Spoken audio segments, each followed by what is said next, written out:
सामने रखकर 24 घंटे उसकी तस्वीरें देखते रहते हो, खुद को तकलीफ देने के अलावा और कुछ हासिल नहीं हो। एक तकलीफ ही तो रह गई है बस, अगर तकलीफ भी ना रहे। Subscribe my channel. अस्सलाम वालेकुम जी, मुझे कहते हैं जहां से और आप देख रहे हैं मेरा यूट्यूब चैनल अपनी तरफ से, जिसमें मैं सब कुछ कहूंगा अपनी तरफ से और आपको सुनना पड़ेगा मेरी तरफ से। आज हम ड्रामा कैसी तेरी खुदगर्जी की एपिसोड 10 का रिव्यू करेंगे।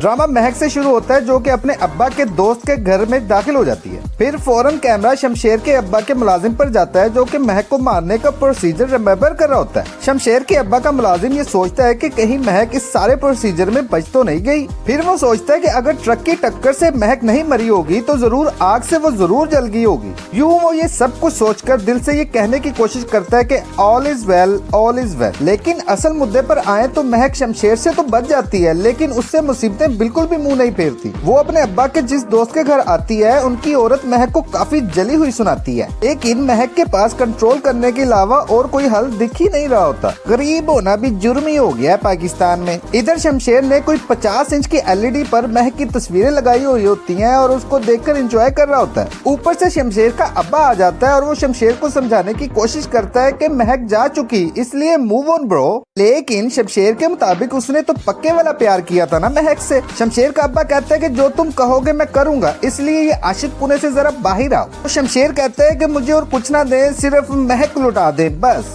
अबे भाई स्टील का बना हुआ क्या, इतना पक्का प्यार कैसे कर लेते हो यार। खैर शमशेर अपने अब्बा को धमकी देता है कि मुझको यूं ही मजनू बना रहने दे वरना मैं घर छोड़ के चला जाऊंगा। फिर शमशेर महक की तस्वीरों से बात करना शुरू कर देता है कि ऐसे कैसे मुझे तुम छोड़कर चली गई महक। भाई महक की मर्जी, वो चली गई, तू भी तो मूव ऑन करना। फिर शमशेर कहता है कि लोग कहते हैं मैं तुम्हारी मौत का जिम्मेदार हूँ, पर मेरी तो जिंदगी ही तुम थी। मैं बहुत तकलीफ में हूँ राबिया, ओ मेरा मतलब महक, तुम बस एक बार वापस आ जाओ महक, बस एक बार। शमशेर का अब्बा पुलिस वालों से बात करके उनको शाबाशी देकर वापस मुड़ता है कि शमशेर की अम्मी आगे खड़ी हुई होती है। शमशेर की अम्मी कहती है कि शादी रोकने के और भी तरीके थे, यही क्यों? तो शमशेर का अब्बा कहता है कि मुझे तो यही तरीका आता है और कोशिश करना कि इस बात को तुम्हारे अलावा और किसी को न पता चले। लेकिन शमशेर की अम्मी हैरान ही रहती है, लेकिन उसका अब्बा जा चुका होता है। शमशेर की भाभी किसी न किसी तरीके से अपनी बहन का टांका शमशेर से लड़वाना चाहती है, लेकिन शमशेर की भाभी की बहन शमशेर के गैबो गजब से बहुत ही डर रही होती है। शमशेर की भाभी अपनी बहन को पंप शंप करके शमशेर के रूम में भेज देती है। जैसे ही वो शमशेर के रूम में जाती है तो शमशेर उसे खा जाने वाली नजरों से सवाल करता है कि तुम क्या कर रही हो यहाँ पे। तो वो शमशेर को समझाती है कि बावड़ी पूंछ, वो छोरी मर चुकी है और मैं भी तो तन्ने प्यार करूँ ना। शमशेर उसे कहता है कि बोल दिया, अब यहाँ से शंटू हो जा। शमशेर सही कुत्तों वाली करता है उस बच्ची की, हालांकि बच्ची तो ये भी क्यूट ही थी। भाई प्यार प्यार ही होवे। महक का अब्बा भी महक की तस्वीर देख के उसे अपने सीने से लगा लेता है और पीछे से गमज़दा म्यूजिक चल रहा होता है। ना जुदा होंगे हम, कभी खुशी कभी गम। ये बैकग्राउंड म्यूजिक मैंने खुद किया अपनी तरफ से। क्या सोच है रे तेरी, मानना पड़ेगा।